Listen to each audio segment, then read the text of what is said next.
So ಅದನ್ನು ಕೂಡ ಅದನ್ನೇನು ನಾವು ಎಲ್ಲೂ ಕೂಡ ಅದನ್ನ ಬಿಡಿ ಅಂತ ನಾನು ಎಲ್ಲೂ ಕೂಡ ಅದನ್ನು ಟ್ಯಾಕಲ್ ಮಾಡಬೇಕು ಅನ್ನೋದೇ ನಾನು ಸೂಚನೆ. ಪಾರ್ಕಿಂಗ್ ಮಾಡಿರೋದು ಸುಮಾರು ಕಡೆ ಇದೆ, ಪಾರ್ಕಿಂಗ್ ಅನ್ನು ತೆರವು ಮಾಡಬೇಕು, ಪ್ರಿವೆಂಟ್ ಮಾಡಬೇಕು ಅಂತ ಕೂಡ ನಾನು ಸೂಚನೆ ಕೊಟ್ಟಿದ್ದೆ.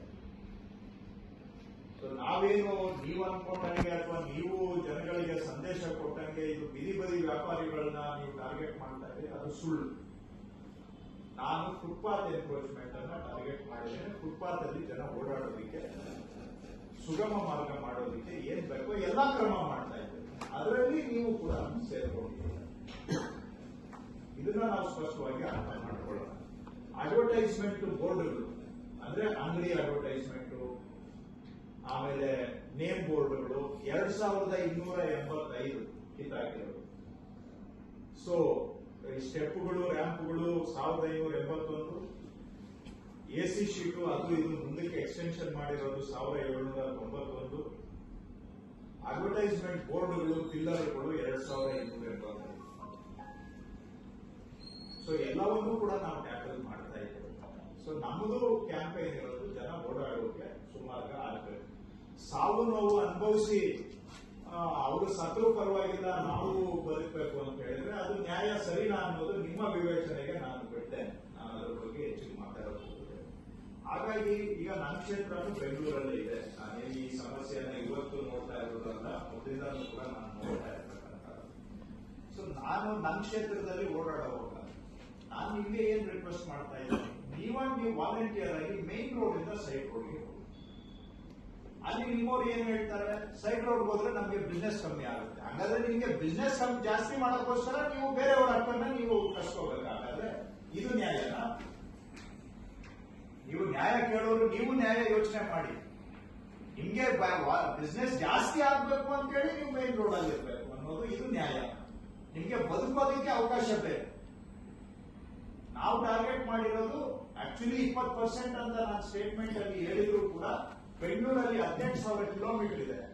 ನಾವು ಅಮ್ಮಮ್ಮ ಅಂತ ಹೇಳಿದ್ರೆ 1,500 ಕಿಲೋಮೀಟರ್ ಅಷ್ಟೇ ನಾವು ಟಾರ್ಗೆಟ್ ಮಾಡ್ತಾ ಇದ್ದೀವಿ. ಎಷ್ಟು ಪರ್ಸೆಂಟೇಜ್ ಆಯ್ತು? 10% ಆಗಿಲ್ಲ.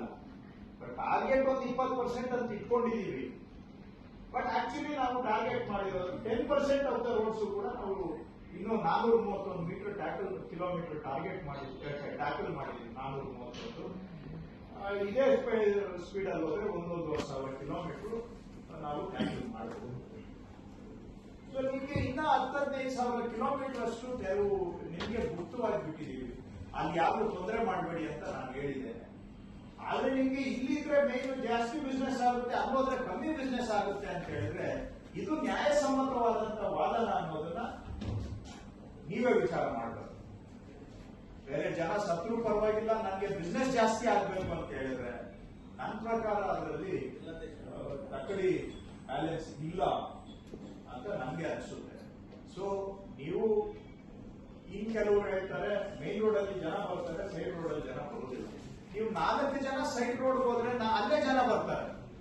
ನಾನು ಪ್ರಾಕ್ಟಿಕಲ್ ಮನುಷ್ಯ ಇದ್ದೀನಿ, ನಾನು ಗ್ರೌಂಡ್ ಲೆವೆಲ್ ಇಂದಾನೆ ಬಂದಿದ್ದೀನಿ. ನಾವು ಏನು ಸುಮ್ಮನೆ ಆಕಾಶದಿಂದ ನಿಮ್ಗೆ ಅನ್ನಿಸ್ಬೋದು, ನಾವು ಎಲ್ಲ ಕೆಲವರು ಮಾತಾಡಿದಿರ ನಾನು ನೋಡಿದ್ದೀನಿ. ನಾವೇನು ಆಕಾಶದಿಂದ ಬಂದಿಲ್ಲ. ನಾನು ಎಲೆಕ್ಷನ್ ಸೋತಿದ್ದೀನಿ, 6 ಎಲೆಕ್ಷನ್ ಗೆದ್ದಿದ್ದೀನಿ. ಒಂದಲ್ಲ 6 ಕ್ಷೇತ್ರದಲ್ಲಿ ಎಲೆಕ್ಷನ್ ಮಾಡಿದ್ದೀನಿ. ಬೆಂಗಳೂರಲ್ಲಿ ಮಾಡಿದ್ದೀನಿ, ಬ್ಯಾಟನ್ಪುರ ಮಾಡಿದ್ದೀನಿ, ಬೆಂಗಳೂರು ಸೌತ್ ಮಾಡಿದ್ದೀನಿ, ಬೆಂಗಳೂರು ನಾರ್ತ್ ಮಾಡಿದ್ದೀನಿ. ಬೆಂಗಳೂರಲ್ಲೇ 28 ಕ್ಷೇತ್ರಗಳ ಪೈಕಿ 14 ಕ್ಷೇತ್ರದಲ್ಲಿ ನಾನು ಎಲೆಕ್ಷನ್ ಮಾಡಿದ್ದೀನಿ. 27 ಕ್ಷೇತ್ರದ ಪೈಕಿ 14 ಕ್ಷೇತ್ರದಲ್ಲಿ ನಾನು ಎಲೆಕ್ಷನ್ ಮಾಡಿದ್ದೀನಿ. ಬೆಂಗಳೂರಲ್ಲಿ 14 ಕ್ಷೇತ್ರದಲ್ಲಿ ಎಲೆಕ್ಷನ್ ಪೈಕಿ ಆಯ್ತಾ. ಸೊ ನಮಗೂ ಪ್ರಾಕ್ಟಿಕಲ್ ಇದೆ. ನಾನು ನಿಮಗೆ ರಿಕ್ವೆಸ್ಟ್ ಮಾಡೋದು ಮೇನ್ ರೋಡ್ಗಳಲ್ಲಿ ನೀವೇ ಕೋಆಪರೇಟ್ ಮಾಡಿ. ಏನೇನು ಹೇಳ್ತೀರ ಎಲ್ಲ ಮಾಡಕ್ ನಾನು ತಯಾರಿದ್ದೀನಿ. ಆದ್ರೆ ಬೆಂಗಳೂರು ಸುಧಾರಣೆ ಆಗ್ಲೇಬೇಕು. ಹಾಗಾದ್ರೆ ನೀವೆಲ್ಲರೂ ಸೇರಿ ತೀರ್ಮಾನ ಮಾಡಬೇಕು, ಬೆಂಗಳೂರು ಎಲ್ಲ ಸರಿಯಾಗಿದೆ, ಏನು ಮಾಡಬೇಡಿ, ಬಿಟ್ಬಿಡಿ ಅಂತ. ಯಾಕಂದ್ರೆ ಎಲ್ಲಿ ಕೈ ಹಾಕಿದ್ರು ಏನಾದ್ರೂ ಒಬ್ಬರಿಗಾಗುತ್ತೆ. ಈಗ ಗಾರ್ಬೇಜ್ ಸಮಸ್ಯೆ ಕೈ ಹಾಕಿದ್ರೆ ಅದರಿಂದ ತೊಂದರೆ ಆಗೋರು ಇರ್ತಾರೆ. ಎಷ್ಟೋ ಕಡೆ ಮನೆಗೆ ಹೋಗಿ ಗಾರ್ಬೇಜ್ ಕಲೆಕ್ಟ್ ಮಾಡ್ತಾ ಇಲ್ಲ, ಅವ್ರ ತಂದಲ್ಲಿ ಆಗ್ತಾವೆ. ಯಾಕೆ ಕಲೆಕ್ಟ್ ಮಾಡ್ತಾ ಇಲ್ಲ? ಆ ದುಡ್ಡನ್ನ ಅವರು ಉಳಿಸ್ಕೊತಾ ಇದ್ದಾರೆ. ಅದನ್ನ ನಾನು ಟೈಟ್ ಮಾಡಿದ್ರೆ ನಾಳೆ ಅವ್ರು ಬರ್ತಾರೆ, ನಮ್ಗೆ ಅನ್ಯಾಯ ಮಾಡಿದ್ರಿ ನೀವು ಅಂತ.